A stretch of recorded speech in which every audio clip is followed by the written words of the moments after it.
Olá, meus amigos, minhas amigas, sejam bem-vindos, bem-vindas para mais um episódio de espiritualidade, né? Toda semana, na noite de domingo, nós liberamos um vídeo com essa tônica, até para que você possa encerrar bem uma semana e, mais do que isso, começar uma nova semana refletindo sobre alguma passagem do Novo Testamento, né? E eu espero, sinceramente, que essas reflexões ajudem você a ter uma semana mais esperançosa e até uma semana de maior espiritualidade diante daquilo que Jesus nos ensinou. Hoje eu separei um texto do Novo Testamento, do Evangelho de Mateus, falando sobre a verdadeira santidade proposta por Jesus. Se você quiser meditar comigo sobre esse tema, é só ficar comigo até o final, que nós vamos falar sobre isso no episódio de hoje.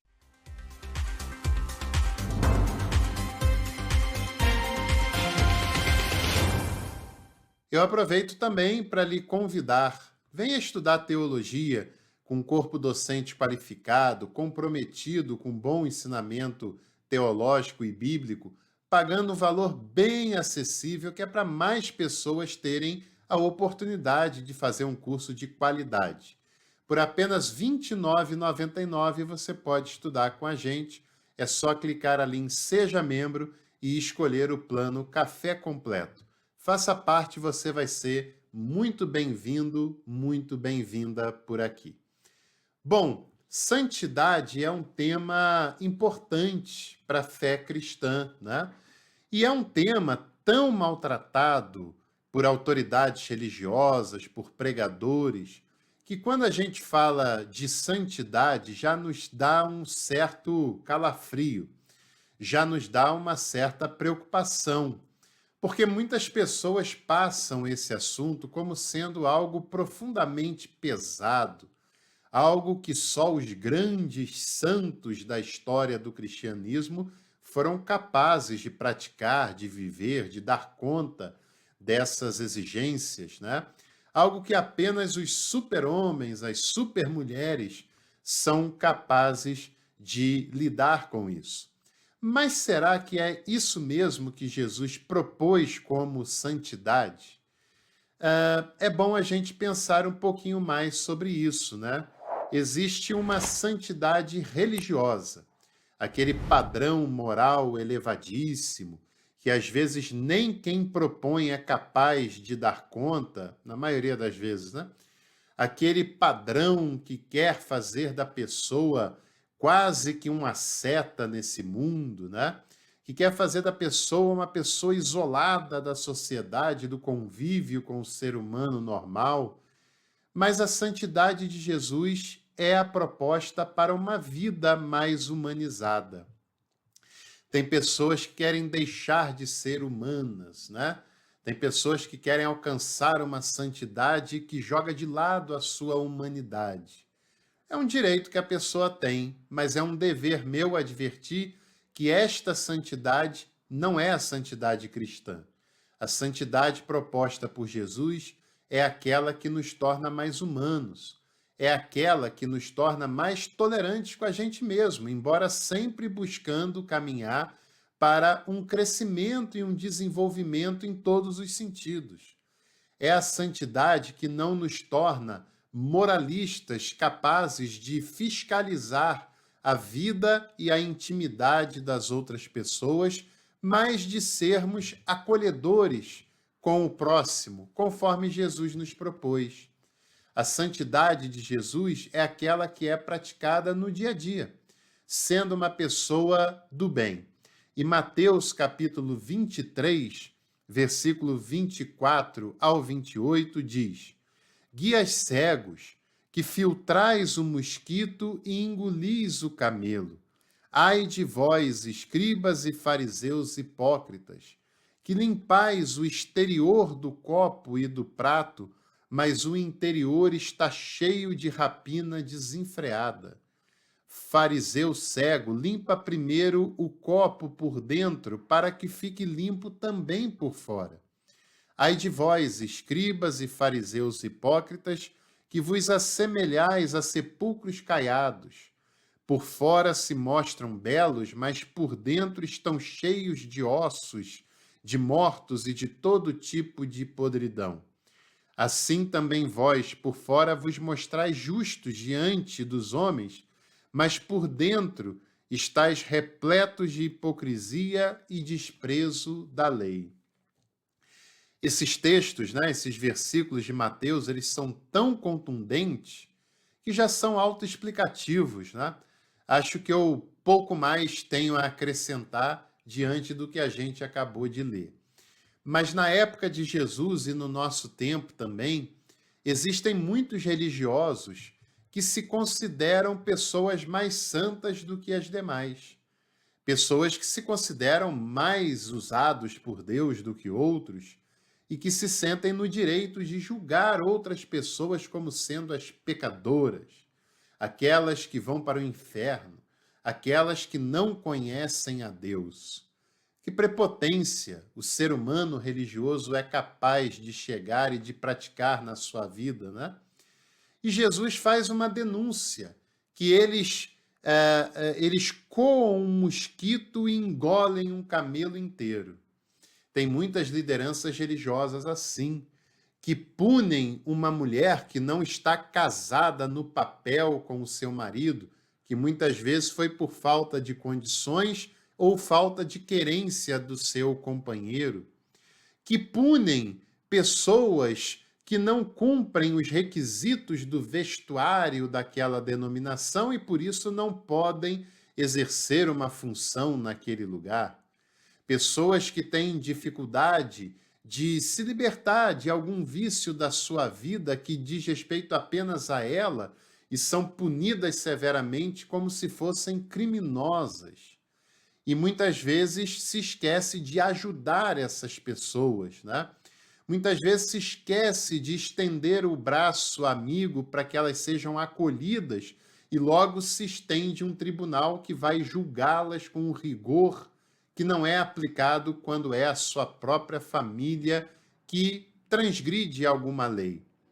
E geralmente essas pessoas são severas na punição contra essas, porque esse tipo de pecado, entre aspas, é cometido por gente pobre, por gente que não tem maiores instruções. É mais fácil punir esse tipo de erro, porque esse tipo de erro não é ligado a pessoas que têm poderes eclesiásticos mais elevados. São pessoas do povo, são pessoas simples e pessoas que não terão maiores mobilizações em sua defesa. São as mesmas pessoas que punem essas que aceitam os projetos políticos de poder de líderes religiosos, que aceitam rifar os púlpitos das suas igrejas para interesses próprios das mais variadas motivações.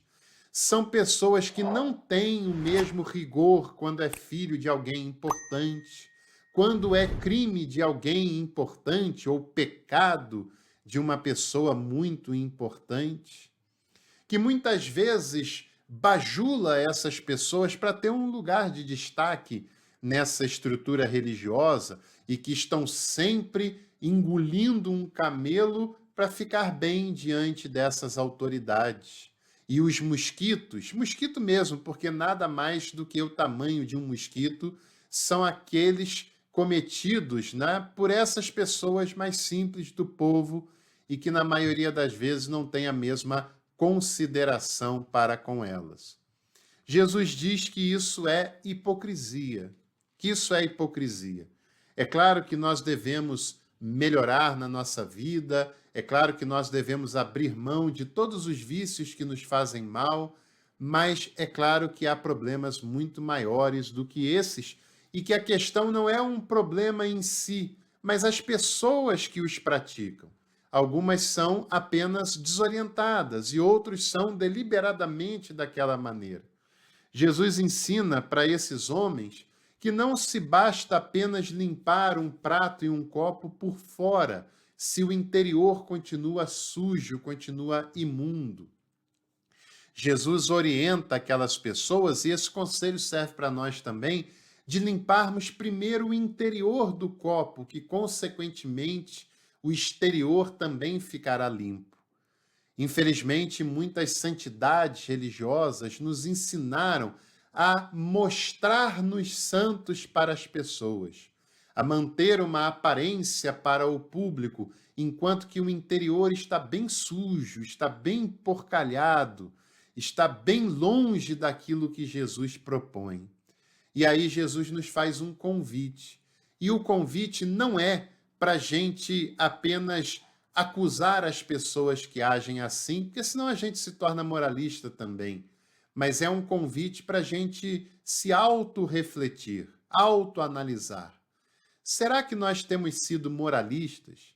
Aquelas pessoas que não perdoam qualquer deslize do outro e sempre apontam um dedo para essas pessoas? Será que nós não estamos cuidando tanto das críticas aos outros que temos esquecido de cuidar do nosso interior? É claro que abusos de lideranças não são para ser passado pano, eles não podem fazer isso, e você que continua convivendo num espaço que é opressor, não é mais vítima, você já é um cúmplice. Mas antes de qualquer coisa, nós temos que olhar para o nosso interior e perceber se ali tem impurezas, sujeiras, vícios, se tem coisas que têm nos afastado de viver a verdadeira santidade, a santidade da vida. E não é apenas cuidar moralmente do nosso interior, é cuidar da nossa paz interior, é cuidar da nossa fé, é cuidar da maneira como nós enxergamos o mundo e as relações interpessoais. É cuidar para que nós sejamos mais misericordiosos, cuidar para que sejamos mais ajudadores das dificuldades dos outros, porque nós também temos as nossas dificuldades e fragilidades e também precisamos de ajuda. De sermos pessoas mais harmonizadas com o que Jesus ensinou. E uma pessoa harmonizada com o que ele ensinou, acolhe o necessitado e estende a mão para aquele que cai na caminhada dessa vida e não joga pedras em quem caiu e quem tropeçou no dia a dia. Jesus diz que os moralistas são como sepulcros caiados. Você já foi em algum cemitério, já viu tumbas imponentes, já viu mausoléus que parecem pontos turísticos, mas o interior é igual a qualquer cova rasa. Está cheia de podridão, de restos mortais, de ossos, nada mais do que isso. Muitos religiosos acham que são mausoléus. Aparentemente, tem uma roupagem muito elegante e bonita, tem uma linguagem muito forte, tem uma aparência imponente, mas dentro estão cheios de podridão. E que nós cuidemos para não sermos pessoas assim, né? Que nós não sejamos apenas apresentáveis para quem nos vê de fora, mas que nós sejamos apresentáveis para nós mesmos. Porque a primeira pessoa que nós devemos encantar somos nós mesmos. E nós não conseguimos nos encantar se for apenas uma coisa aparente, se for apenas para fora.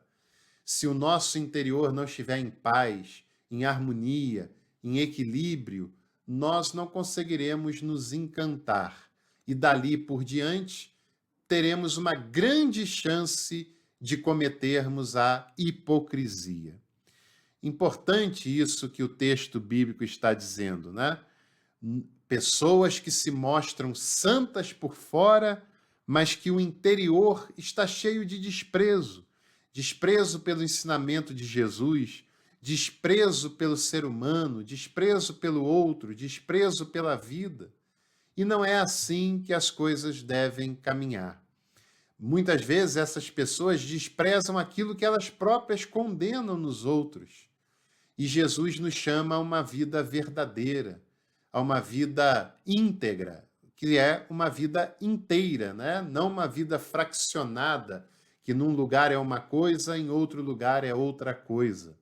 Jesus diz que a mentira, que é filha do diabo, é, na verdade, uma vida falsa, uma vida hipócrita, uma vida de personagens, em que a pessoa veste um personagem em cada contexto em que ela se encontra. Não faça isso. Não ceda a esse tipo de tentação. Não folgue em ser uma pessoa santa apenas no ambiente eclesiástico.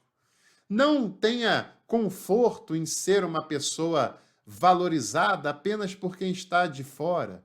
Não se conforme em ser uma pessoa admirada apenas por quem não te conhece. Se encontre com você mesmo antes de qualquer coisa. Faça as pazes com o seu próprio interior, encontre a paz, o equilíbrio, a doçura, a leveza de viver a vida. Seja uma pessoa admirável primeiro para você, depois para as pessoas que convivem mais intimamente com você. E se as de fora verem isso, que bom, legal, é apenas uma consequência. Se não virem também, seja a melhor pessoa que você pode ser para si e para quem de fato convive com você e se importa contigo. Jesus nos chama a uma vida autêntica, sem máscaras, sem aparências. Jesus nos chama a uma vida real, concreta, de compaixão e de misericórdia para com os que sofrem, porque entende-se que você também sofre, que você também é limitado, que você também precisa do acolhimento e da ajuda das outras pessoas. A espiritualidade e a santidade de Jesus nos conduz à humanização e à leveza do modo como nós enxergamos e vivemos a nossa vida.